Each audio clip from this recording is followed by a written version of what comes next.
दी banking गुरु channel में आपका स्वागत है। आज 1.5 महीने के बाद दोबारा हम अपना बैंकिंग स्टॉक्स एनालिसिस शुरू कर रहे हैं।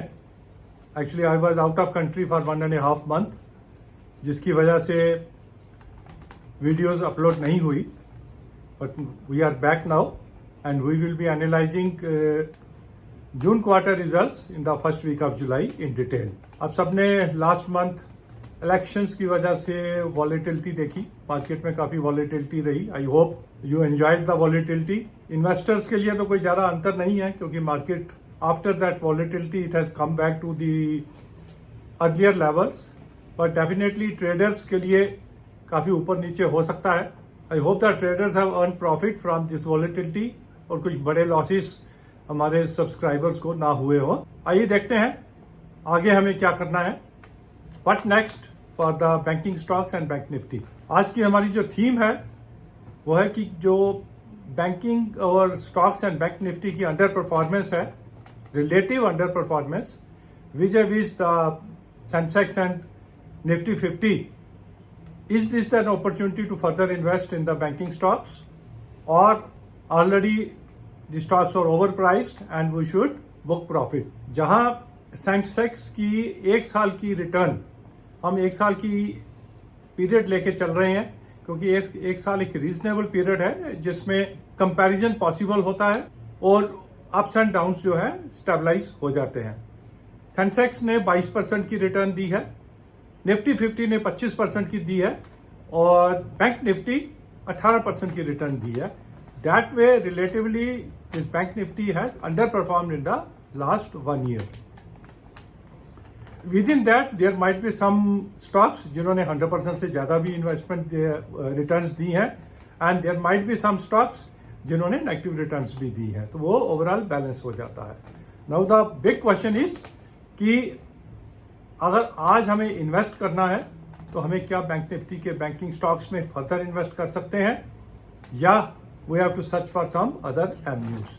पहले देख लेते हैं कि मीडियम टर्म में बैंकिंग का सिनारियो कैसा रहेगा। GDP growth for the Indian economy 7% से ऊपर हम एक्सपेक्ट करके चल रहे हैं।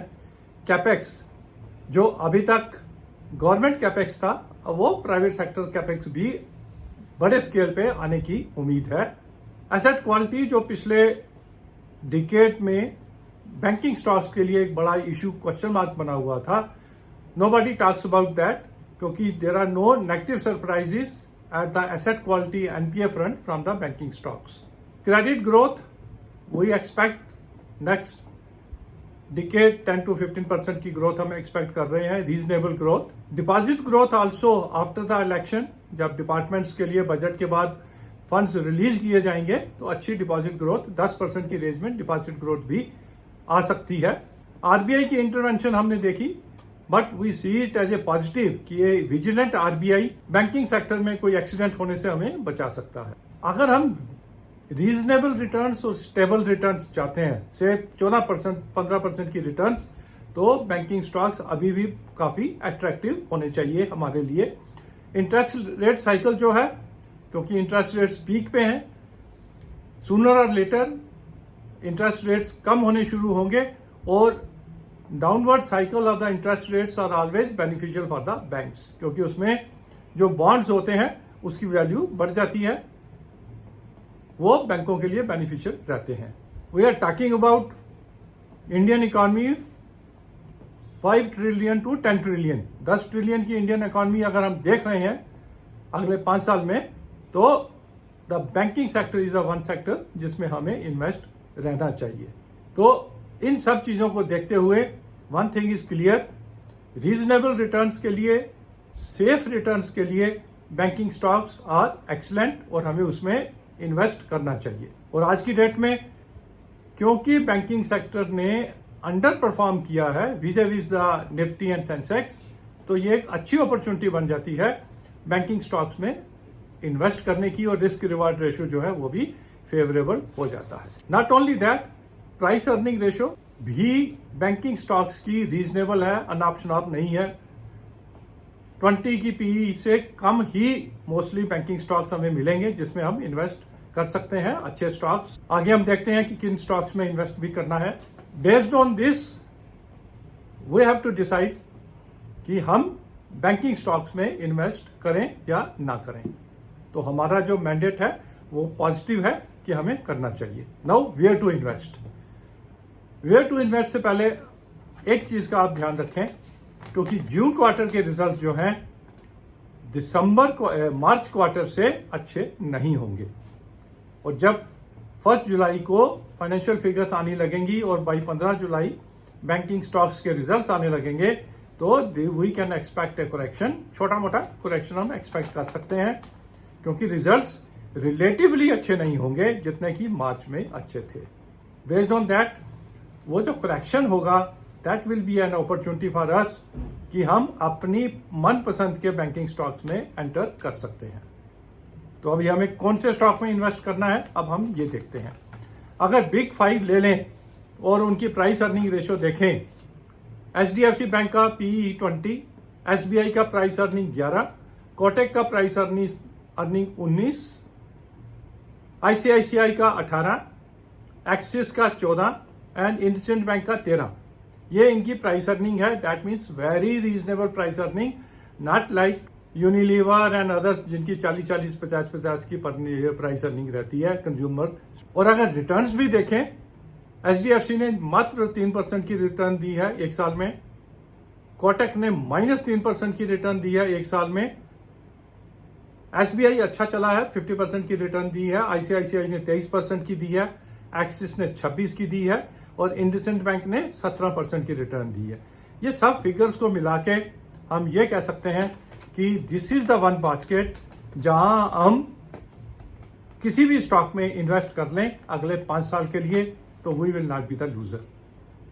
The best course scenario is कि अगर इन 5 में से अगर आपको एक चुनना है, थोड़ा मुश्किल होगा, तो आप जितना भी पैसा बैंकिंग स्टॉक्स में लगाना चाहते हैं आप उनको इन 5 स्टॉक्स में डिवाइड कर दीजिए।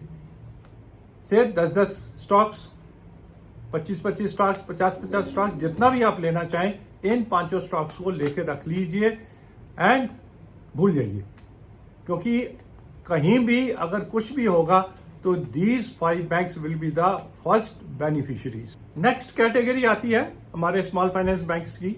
उसमें दिक्कत यह है कि जैसे ही कॉस्ट ऑफ फंड्स इंक्रीज होना शुरू होगा तो स्मॉल फाइनेंस बैंक की कॉस्ट ऑफ फंड्स पहले इंक्रीज होती है, क्योंकि उनकी रीच इतनी नहीं होती जितनी कि पब्लिक सेक्टर बैंक्स की होती है। इसलिए कॉस्ट ऑफ फंड्स उनके जल्दी इंक्रीज हो जाते हैं और डिपॉजिट लेने के लिए उनको जल्दी से अपने डिपॉजिट रेट्स इंक्रीज भी करने पड़ते हैं। तो इस कैटेगरी में अगर हम देखें तो RBL की प्राइस अर्निंग है 13, इक्विटास की PE है 15, CSB बैंक की है 10, DCB बैंक की है 8, करूर व्यासा बैंक की 10.74, साउथ इंडियन बैंक 7 की प्राइस अर्निंग पे है, पंजाब एंड सिंध बैंक ज्यादा चला गया है, 70 की PE पे चला गया है, yes bank also in that category 58 की PE है, जन स्मॉल फाइनेंस बैंक 11 की प्राइस अर्निंग पे है, उज्जीवन 7.63 और J&K बैंक 7.57। अब अगर इन सब में हमें देखना है तो वी कैन गो फॉर जिनकी लोअर प्राइस अर्निंग है, जैसे DCB बैंक है, उसकी प्राइस अर्निंग कम है, उज्जीवन की प्राइस अर्निंग कम है, इवन CSB आल्सो 10 की PE पे है। हम इनमें से किसी को डिसाइड कर सकते हैं। करूर व्यासा बैंक एक लॉन्ग टर्म बेट है, 10.75 की PE, लेकिन वो 73% ऑलरेडी चल चुका है। अब तीसरी कैटेगरी आती है पब्लिक सेक्टर बैंक्स की, जिसमें से SBI को छोड़ दीजिए। Other public sector banks they are also available at a very reasonable price earning, 10 से नीचे की PE पे अवेलेबल है। जैसे इंडियन बैंक है 8.72 पे, bank of Baroda 7.80, bank of India 8.54, J&K bank 7.57, but ये चल भी काफी चुके हैं। कैनरा बैंक 7.20, 100% अगर चल चुके हैं, थोड़ा ये रिस्की बेट हो जाती है। ये गेम जो है वो तब ओपन होगी अगर डाइवेस्टमेंट गवर्नमेंट की, न्यू गवर्नमेंट की डाइवेस्टमेंट की पॉलिसी क्लियर होगी। लास्ट गवर्नमेंट की पॉलिसी क्लियर थी कि वो डाइवेस्टमेंट्स करना चाहते हैं, बट नई गवर्नमेंट क्योंकि कोलिशन गवर्नमेंट है उसमें क्या government will be able to continue with their divestment policy. If yes, then these public sector banks also अच्छा एक बार्गेन बन जाएंगे, even if they have run 100%, क्योंकि जब भी डाइवेस्टमेंट करना होगा तो इन शेयर्स में गवर्नमेंट जो है डाइवेस्ट करेगी, जिन शेयर्स में गवर्नमेंट की अभी भी हिस्सेदारी जो है 75% से ज्यादा है. डार्क हॉर्स, जैसे हमने कई बार कहा है, yes bank is a dark horse. उसको पीई के रेशो के हिसाब से नहीं देख सकते क्योंकि काफी ह्यूज पोटेंशियल इज अवेलेबल. तो एक हाई रिस्क हाई रिटर्न अगर आपने इन्वेस्टमेंट करनी है तो यस बैंक में आप कर सकते हैं. दो और डार्क हॉर्स हो सकते हैं जिन्होंने नेगेटिव रिटर्न्स दी हैं. बंधन बैंक 16% की नेगेटिव रिटर्न है, 200 रुपए पे मिल रहा है. And AU small finance bank 12% की नेगेटिव रिटर्न है, लेकिन प्राइस अर्निंग अभी भी उसकी काफी हाई है इंडस्ट्री में, 32 की. तो these two can be the dark horses. Risk reward ratio के हिसाब से high risk high return bets हो सकते हैं. जन स्मॉल फाइनेंस बैंक 3 महीने में 100% रिटर्न दे चुका है. फॉर द टाइम बिंग हमें इसे अवॉइड करना चाहिए जब तक हमें इसके फाइनेंशियल्स इतने स्ट्रांग ना दिखें कि जो जस्टिफाई करें इनकी इतनी ज्यादा ग्रोथ. पीएनबी हमारा फेवरेट था काफी देर तक, लेकिन ये काफी चल चुका है. पब्लिक सेक्टर बास्केट में पीएनबी की प्राइस अर्निंग 15 पे चली गई है और रिटर्न्स 150% ऑलरेडी दे चुका है. We should avoid PNB also.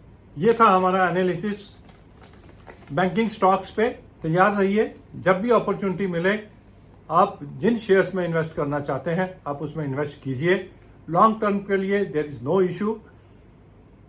एक क्वार्टर के लिए इशू हो सकता है, बट उस क्वार्टर को आप यूज कीजिए अपनी पोर्टफोलियो को चरने के लिए और अपनी मनपसंद के बैंकिंग स्टॉक्स अपने पोर्टफोलियो में लाने के लिए उसको यूज करके आप अपना पोर्टफोलियो स्ट्रांग बना सकते हैं. Thank you very much for watching our video on banking stocks what next.